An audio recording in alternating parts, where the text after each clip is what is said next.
আলাইকুম। আরও একটা দারুণ সুন্দর ভিডিও নিয়ে আপনাদের সামনে হাজির হয়ে গেছি। তো বিদেশ যাওয়ার আগে আমার শাশুড়ি মানে মিশারির দাদুর যা যা প্রয়োজন সব কিছুই মিশারির আব্বু ব্যবস্থা করছে। মানে ওনার মাসের খরচ, ওষুধ বড়ি, কাপড় চোপড় যা যা লাগে সব কিছুই দেওয়া হচ্ছে এবং বিদেশ যাওয়ার পরেও ওনার যা যা লাগবে সব কিছুরই ব্যবস্থা করা হবে। তো প্রতি মাসের মতো এই মাসেও মিশারির দাদু ওনার খরচ পেয়ে কতটা খুশি হলো এবং সারাদিন আমরা কে কী করলাম সব কিছু জানতে হলে পুরো ভিডিওটা কিন্তু দেখতে হবে। একটা কমলা একটা হলুদ। তো আমার শাশুড়ি যখনই কাপড় আনে দেখবেন যে প্রায় সেম সেম কালার। এই যে দেখেন একটা হচ্ছে পুরো একদম কমলা, আরেকটা হচ্ছে এটা মিষ্টি কালার।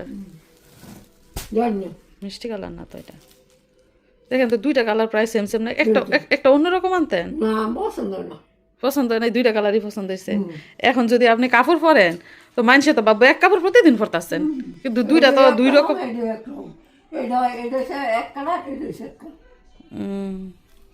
সাফ হতো একই, এই যে ফুল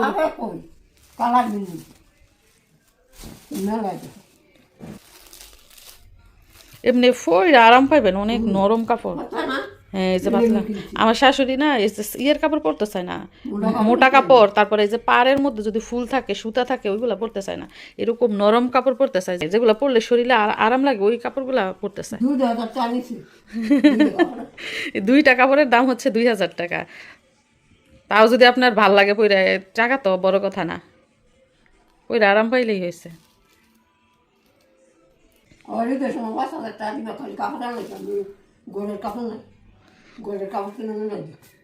ঈদের সময়, ঈদের সময় আপনার শুধু কাপড় কিনা লেগে 5000 লাগবো? মাশাল্লাহ মাশাল্লাহ, আমার শাশুড়ির রুচি দেখেন। তো আমার শাশুড়ি মা ওনার বিবাহিত জীবনে কোনো দিনও খাওয়া পড়ার জন্য কষ্ট করে নাই, কারণ আমার শ্বশুর দীর্ঘ 22 বছর সৌদি আরবে বিদেশ করেছে, তখন ওনার কোনো কিছুর অভাব ছিল না। ওনার ছেলেরা বিদেশ করে, মেয়েরা আলহামদুলিল্লাহ স্বাবলম্বী। আমার শাশুড়ির আল্লাহর রহমতে কোনো অভাব নাই, খাওয়া পড়ার কোনো অভাব নাই। তো আজকে উনি নিজে পছন্দ করে দুইটা কাপড় আনছে, আমারও খুব পছন্দ হয়েছে, যদিও কালার দুইটা একই রকম হয়ে গেছে, দুই কালার হইলে ঠিক আছে।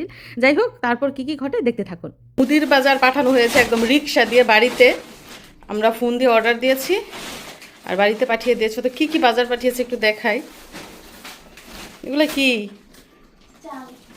চাল, পোলার চাল না? পোলার চাল আমি এখনো দেখি নাই কি কি বাজার দিছে। শ্যামাই,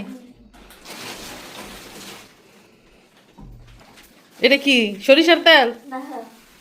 কিসের তেল? সয়াবিন তেল, এই তো বোঝায়। পরেরটা কি?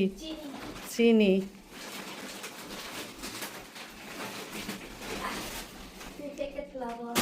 2 প্যাকেট লবণ।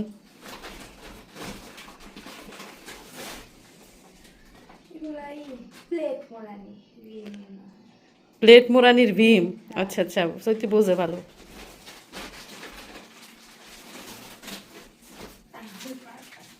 হুইল পাউডার না, কাপড় কাচার পাউডার। আর কি দিছে গো? সৈতি দরজা খুলে দিছে, পরে বাজার দিছে। আর কি? আর আর হচ্ছে যে সিলিন্ডার গ্যাস আবার পাবেন না, দুইটা, একটা আনছে ওই যে ওইটা, মানে দুইটা আনি, একটা শেষ হলে আরেকটা লাগাই। সবসময় একটা গ্যাস ঘরে মজুত রাখি যাতে করে শেষ হলে তৎক্ষণাৎ লাগাইতে পারি।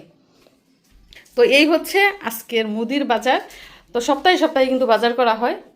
হঠাৎ করে চাল আনলাম, চাল আছে ড্রামের মধ্যে আছে, তারপর আবার আনাই রাখি। বললাম না মানে জিনিসপত্র মজুত না থাকলে আমার ভালো লাগে না। এই যে আপনাদেরকে দেখাই, এই যে এখানে সুকেসের যে সিন্দুকটা দেখেন, এই যে সিন্দুকের মাঝে পুরো একটা দোকান, দেখছেন কত কিছু আমি মজুত রাখি। কারণ মহিলা মানুষ, ঘরে পুরুষ নাই, হঠাৎ করে একটা মেহমান আসলে কিংবা নিজেদের খেতে মন চাইলো যাতে তৎক্ষণাৎ তৎক্ষণাৎ রান্না করতে পারি, সেজন্যই কিন্তু আমি খাবার দাবার সবসময় আগে থেকেই জোগাড় করে রাখি। আর এই যে 1 বস্তা চাল আগেই আনিয়ে রেখেছি, যদিও দেখেন এখনো আধা ড্রাম চাল রয়েছে, তারপর আবার আনাই। দেখেন এই চালের চালে আবার দিছি। তো আমার শাশুড়ি মা গিয়েছিলেন ওনার মেয়ের বাড়িতে, মানে আমার ননদের বাড়িতে। তো ননদ দেখেন মিশাটের জন্য খাবার দিয়ে দিয়েছে, পোলাও দিয়েছে, তারপর জর্দা, এদিকটা হচ্ছে গরুর মাংস। তো এত দূর থেকে তো আর এত খাবার দাবার আনা যায় না। সৈতি কি খাই গো এগুলা? জর্দা। মানুষ জর্দা খায় ফান দিয়া, আর তুমি জর্দা খাও চামচ দিয়া, ব্যাপারটা কি? জর্দা ভাত কি বিয়ে বাড়ি গেছিলা নাকি? ও শারমিন আপু পাঠাইছে। এখন বলো মজা কেমন? সেই মজা, অনেক হয়েছে মজা। অনেক হয়েছে মজা। আর লাস্ট কবে জর্দা খাইছিলা সেটা বলো। জর্দা হুম, নানিকে বাসায় গেলে গেছিলাম। তোমার নানির পান সুপারি খাইয়া পর জর্দা খাইছিলা। যাই হোক, বেশি দিন হয় নাই সৈতি জর্দা ভাত খাইছে, এবং বেশি দিন হয় নাই সে জর্দাও খাইছে। খাইবা? জর্দার মুরব্বা খাইতে আমার অনেক মজা লাগে, আর মিষ্টি, এই যে ছোট ছোট যে মিষ্টিগুলো দেয় ওগুলো অনেক স্বাদ। তো খাও, আমি অন্য কাজ করি গিয়া। মামা, তুমি কি খাও দেখি? কি খাও? দাঁত আছে তোমার? হ্যাঁ দাঁত আছে, দেখি দাঁত দেখি আমরা আগে। উই যে দাঁত দেখা যায়, দেখেছেন? ছোট্ট ছোট্ট 2 দিক থেকে 4টা দাঁত উঠছে, মার্শাল্লাহ। সে দাঁত দিয়ে সে চকলেট খাওয়ার চেষ্টা করছে। এদিকে আসো, কাম কাম। খেতে পারছো চকলেট?